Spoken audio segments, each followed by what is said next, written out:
Okay, so we are now going to unbox the new Numa Portable Nebulizer, and it comes in 4 different colors. So you can choose kung alin yung mas magugustuhan ni baby para hindi sila magalit na nine-nebulize mo sila. Okay? So this one I have here is the bare one. So when you open the box, may kasama siyang charger. Hindi lang kasama yung ulo, but you can use any naman na ganito. And kabit niya lang yung USB. So, kasama niya yung charger, and this is the unit. It also comes with its adult and baby na mask, tsaka meron siyang mouthpiece. Yung gusto ko dito sa size ng mask niya is good siya mga 2 years old. Kasi yung other child mask na ibang nebulizer na nakita ko is medyo malaki pa rin yung child mask. So, etong size nung pang kids nila is really a good size for toddlers. Yan, okay? So, you have that. And I'll show you how to use it now. So this one is the charger. So saksak mo lang siya ng ganon. So when it's charging, it has that orange light. Pag wala na siyang light, ibig sabihin fully charged na siya. Okay, and then when you're finished charging it, nung na-test ko siya, it can go from 6 to 8 cycles in one full charge. Okay, so you just turn it on. Blue light siya. Pag malapit na siya ma-low-bat, mag-orange siya.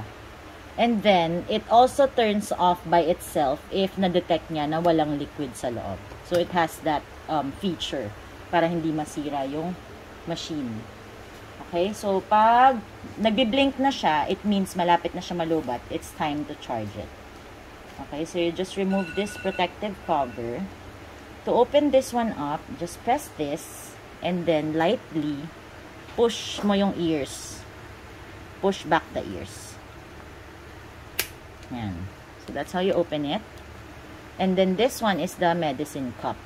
Numa has maximum of 8 ml yung kaya niya dito sa medicine cup. So, that's big enough. Okay? And then, you can also remove this by pressing this and sliding it outwards. Slide. Ay, mag-slide. Sorry, hindi ko pala na-press mabuti, okay? So, you just slide it in. When you're cleaning this, make sure na hindi mabasa tong mga metal nodes. Okay? Bawal yan mabasa. So, pag ginamitan niya siya ng medicine, you can actually just put water and then run it another cycle to clean it. So, hindi niya siya kailangan actually sabunin or anything. Okay? So, you just put water and run it para mag-clean siya. Okay? Para hindi mo mabasa to, hindi mo mabasa yung mga metal parts. Okay? So, when you're putting the medicine, you can put up to 8 ml. And then, make sure this one close. Huwag niyo siya ipa-place sa mga kids. Hindi siya toy. Dapat lagi, when you're using this, may adult supervision para hindi nila laruin tong mga parts. Okay?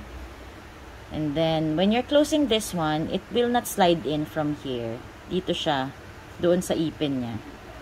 From the middle part, and then, you just slide it forward. And then, you'll hear a click. Ganun lang. Okay? So, you can choose to use the mouthpiece, ito, or the mask, depending on who's going to use it. Preferably, the family members will not, even though you sterilize it, the family members will not share the mask or the mouthpiece. Okay? So, you just turn it on.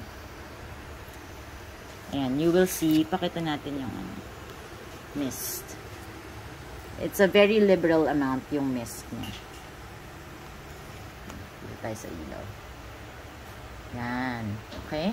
So, it will just run until maubos yung medicine or until you turn it off. So, pag na-detect niya na naubos na yung medicine sa loob, it will automatically shut down. Then, if nakita niyo na nagbi-blink na yung nag-orange na yung light dito, it means it's time to charge it.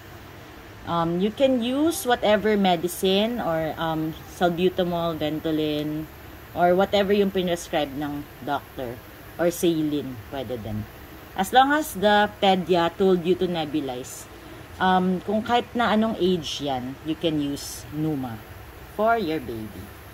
And so now, Numa and all of these other designs are available at thenesaph.com.